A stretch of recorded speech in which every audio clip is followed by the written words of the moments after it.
Welcome to the Business of Apparel podcast. This is the place to learn how to start and scale your own apparel brand and fill it with loyal customers for years to come.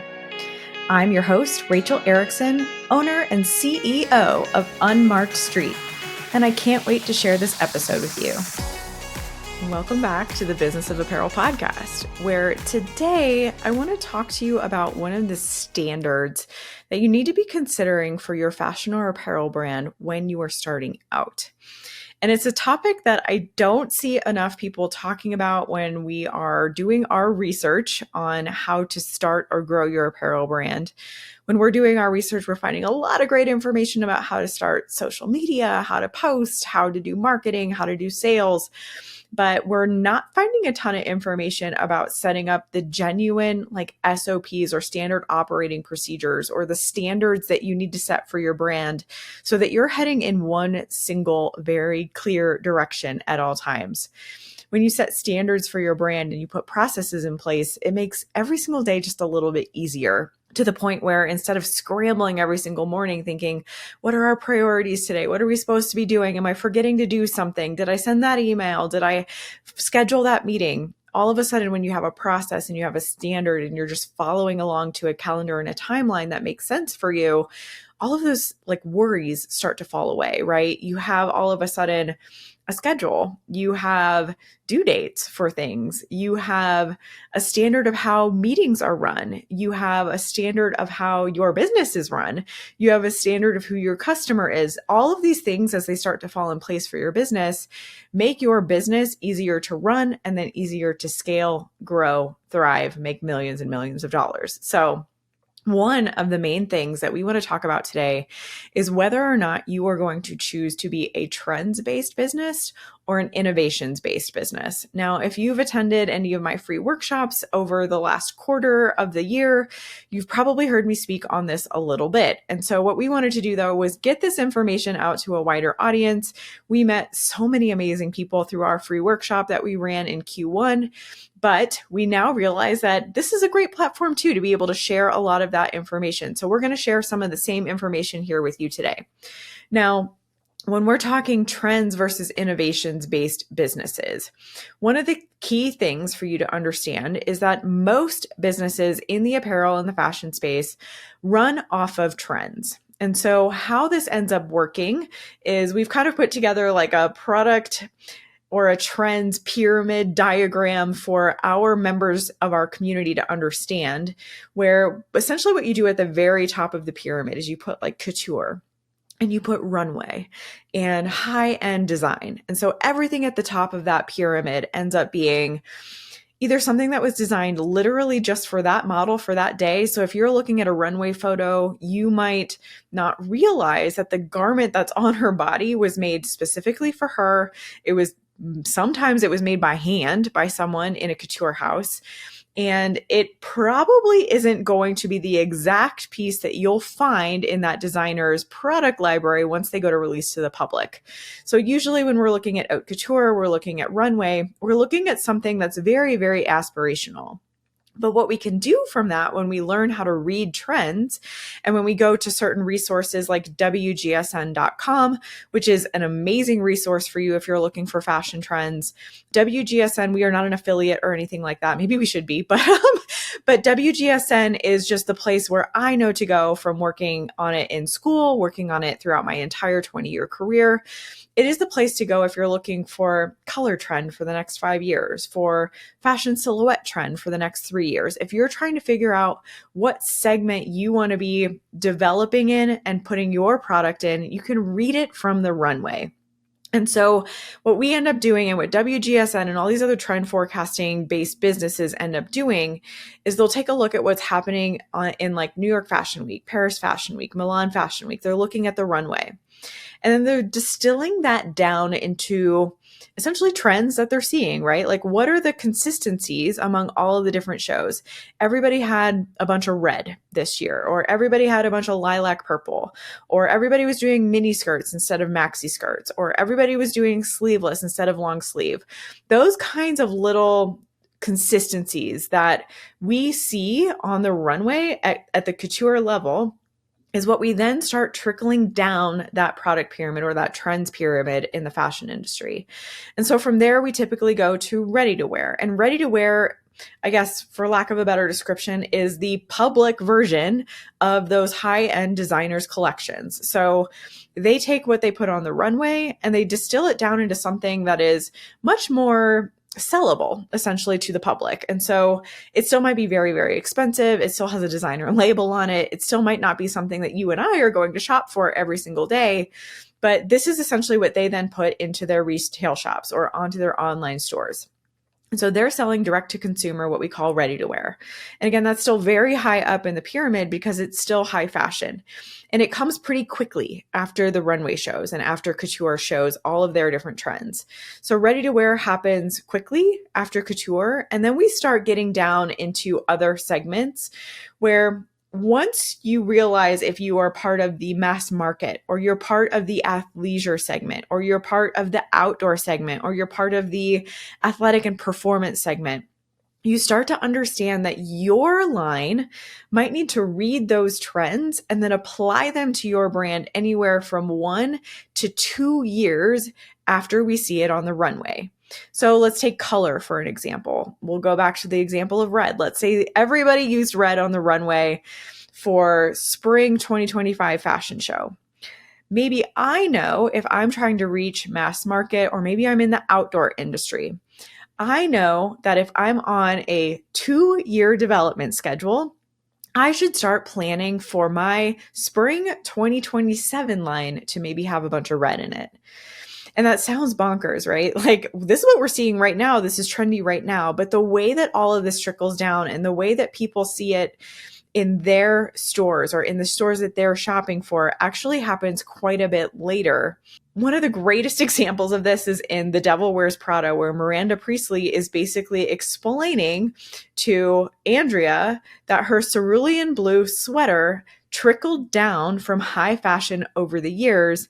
And so her choice to wear that frumpy blue sweater was actually made for her by high-end runway couture fashion houses by then allowing it to trickle down to mass market so that someone like Andrea would buy it and wear it.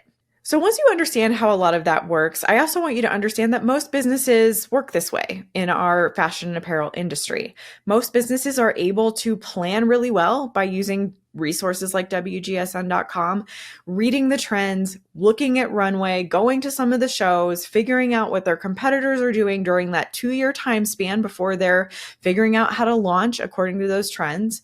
And then they're able to keep up with the Joneses, essentially, all of the brands. So when you go to the stores and you start seeing all of the same colors everywhere, that's why.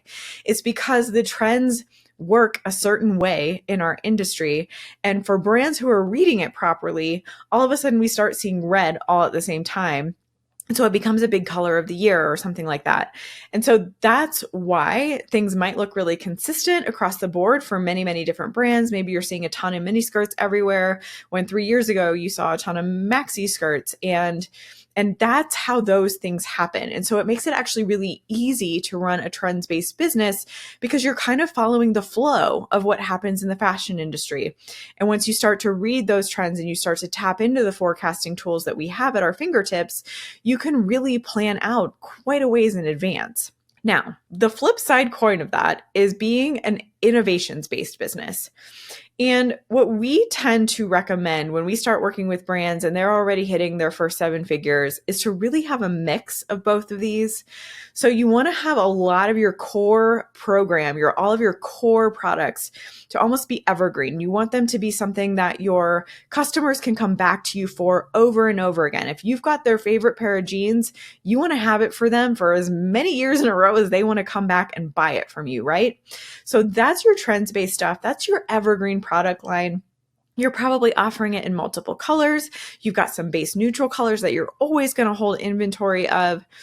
And then what we want to recommend that you do is start looking at gaps in your market. So if your customer were to come to you and say, Your entire line is my whole closet. I love it. It's my whole wardrobe.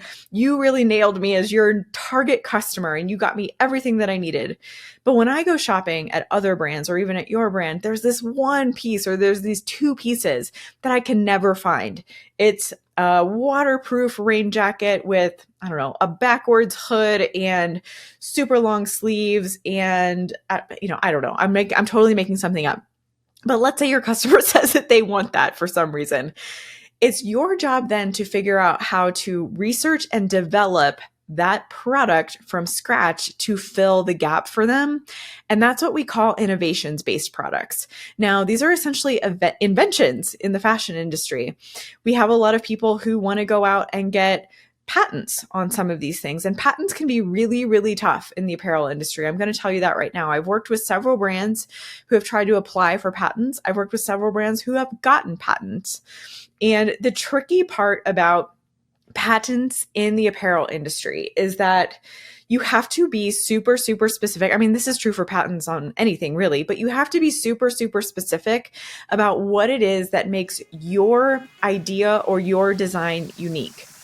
Are you sick of being stuck on the sidelines of the apparel industry and you just want to be put in the game? Then join our 100% free workshop, Secrets Behind Billion-Dollar Apparel Brands, and learn the strategies, tactics, and secrets used by the most successful companies in the world. We'll cover everything from setting your brand standards to big brand line planning and executive level processes. In this workshop, you're going to learn how to name your target customer, rationalize your line, calculate product margins, roll up your revenue, and see potential profits while figuring out how to build a unique calendar for your brand. You're going to learn that and so much more. Are you ready to take your apparel business to the next level? Sign up today and use code PODCAST for a 10% discount on the full Business of Apparel online course or any of our mini courses after the workshop. Visit www.thebusinessofapparel.com/secrets to register. Don't miss out. So I'm going to use Specialized as an example here. We used to have a patent on our SWAT mountain bike bib shorts. And so it was a liner that you put on under your mountain bike shorts, under your mountain bike jersey.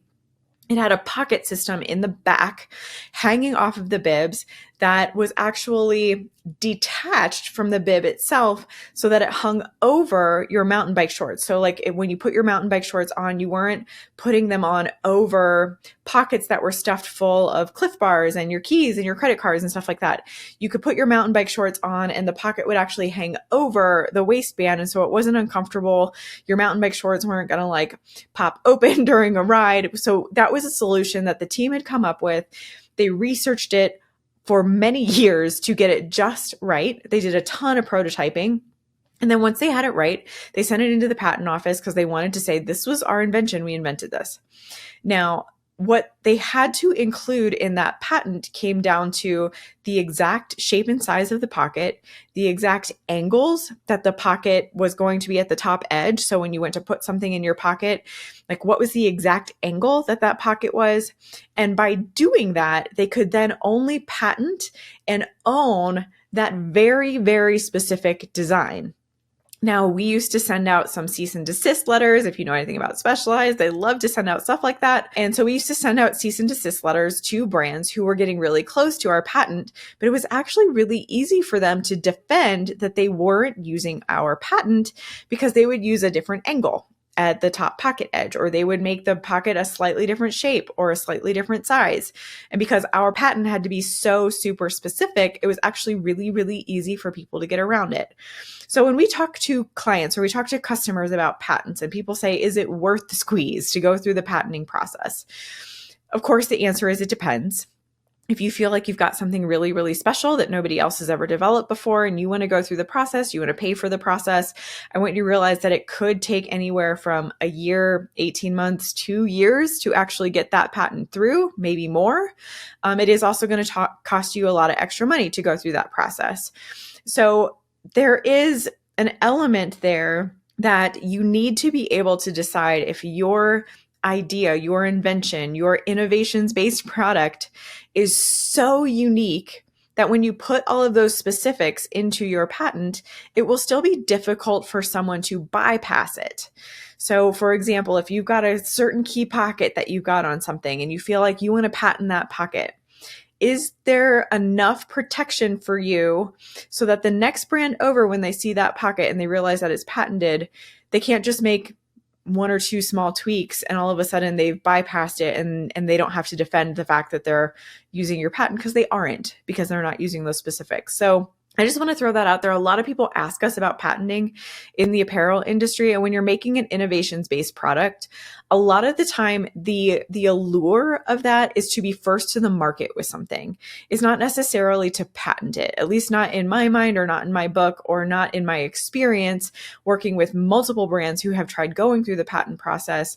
The more important part of it is to have something that is first to market. So when you recognize that gap that your community or that your customer base wants from you in the way of a product, you need to understand that the allure of creating that for them, taking the time, doing the research and the development, doing the wear testing, maybe adding a year or two to your development timeline to actually make this product perfect for them.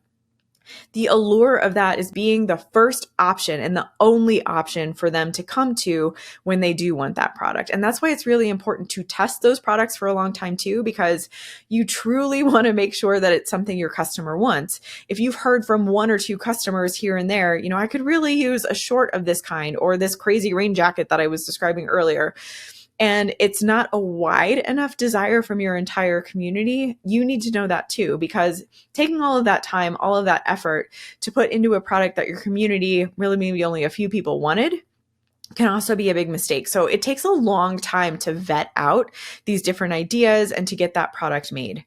So I just wanted to throw out those two different segments, and you need to understand as a business what kind of a brand you really want to be. Do you want to be a trends-based business and make it a little bit easier? Maybe you can be on anywhere from a 9 to a 12 to a 16-month at the longest timeline for development.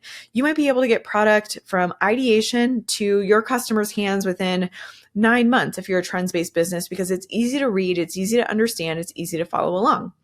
On the other side, if you want to be an only innovations-based business where you are inventing the products that your customers need, and maybe you only have a few key pieces in your line, but they are like the most amazing key pieces that your customers come to you for because they can't go anywhere else for them, you might need to be on a 2 or 3 year timeline to make sure that you're really doing the proper research and development and testing.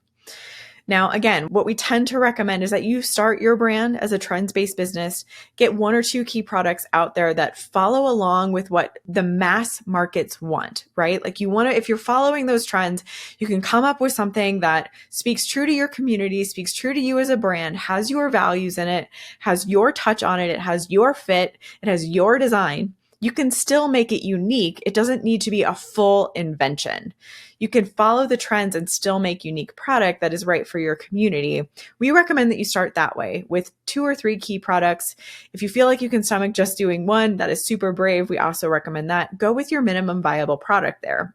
Once you have established a customer base, you have a sales machine that is running, you have a marketing machine that is running. Once you've established that, then we can start talking about how and when to add innovations-based products to your business so that you can kind of stack them on top of each other. And this is a whole other diagram that we have in our membership community where we're helping to explain how all of these different segments of your apparel line kind of work together in a product pyramid.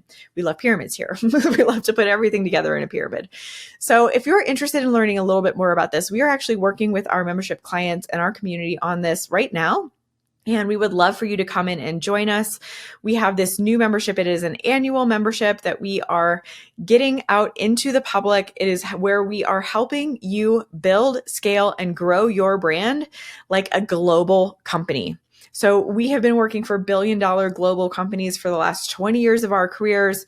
I have an entire team behind me. We are all here to support you. We are all in it. We are all coming to all of the calls, answering all of the questions, joining in all of the community discussions. And we are here to help you understand how to function like a Nike, like an Adidas, like a big, big brand so that as you scale and as you grow, you already have that structure set up inside your brand and it becomes easier and easier over time. So if you're interested in that, please come check us out at thebusinessofapparel.com. We would love for you to join our membership so that we can help you learn how to become a global recognizable brand. If you liked this episode, please leave a review for us. And if you have any comments for me and you're watching on YouTube, please put them down below. We love to engage with our community. Thank you so much for being here with me today, and I will see you next week. Thank you so much for listening to the Business of Apparel podcast. I would so appreciate hearing your thoughts on the show. And if you know someone who could benefit from it, please share it with them. My biggest desire is to help other apparel professionals understand the nuances of our industry so we can all work toward making better product for a better world. If you would like to connect further, I'd love to invite you to send me a message through my website, thebusinessofapparel.com, where I do weekly trainings through my YouTube video channel, a weekly newsletter, blog articles, and so many more resources to help you start and scale a profitable apparel brand. This podcast is produced by Box 7 Media, who I cannot speak highly enough of. If you're looking to start your own podcast, you can reach out to Jeremy at Box 7 Media on LinkedIn anytime.